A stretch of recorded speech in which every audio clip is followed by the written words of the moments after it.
L'idée, c'était que ça fait juste 30 ans que j'ai terminé ma première montre, donc ma carrière de fabricant de montres a commencé, puisqu'avant j'étais simplement restaurateur d'horlogerie. Et donc je pense qu'il fallait commémorer cet instant. Et l'idée, c'était de refaire une édition commémorative de la première montre, presque en tout point semblable, afin de montrer un peu aux gens que l'entreprise et la marque n'est pas aussi jeune que l'on croit, puisque la première montre était signée FP Journe à Paris il y a 30 ans déjà. On voit très bien dans cette montre que j'avais pas encore créé mon style, puisqu'il y a des aiguilles breguet, que j'ai un cadran là-dessus qui est un cadran grainé à la manière des chronomètres de marine français de la fin du 18e, que j'ai fait cette montre en argent et en or, parce que toujours dans l'idée du XVIIIe siècle, les montres en or complètement étaient très rares, parce que surtout les chronomètres de poche souvent étaient en argent et or,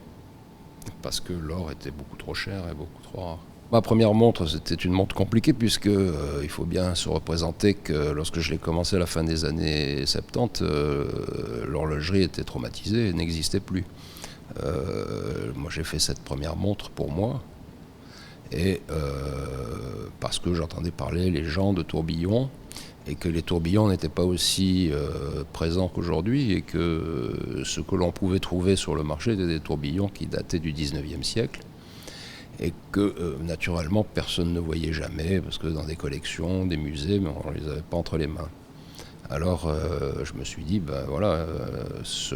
projet fascinant de faire ma première montre, ça doit être une montre à tourbillon. Alors ça paraît rien aujourd'hui,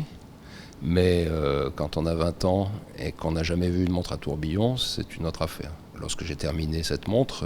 les premiers clients collectionneurs m'ont demandé ensuite de leur faire une montre spéciale, une pour l'un, une pour l'autre, et puis voilà, ça s'est enchaîné jusqu'à aujourd'hui. Et donc cet élément fondateur qui était la première montre de ma carrière a fait que dès qu'elle a été terminée, j'ai jamais arrêté de faire des montres. Comme c'est une série limitée de 99 pièces,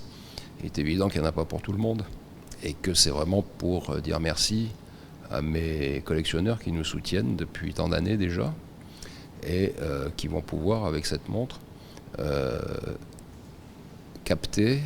un morceau de l'histoire de FP Journe qui aujourd'hui n'était pas présente de manière aussi importante avec les collections modernes.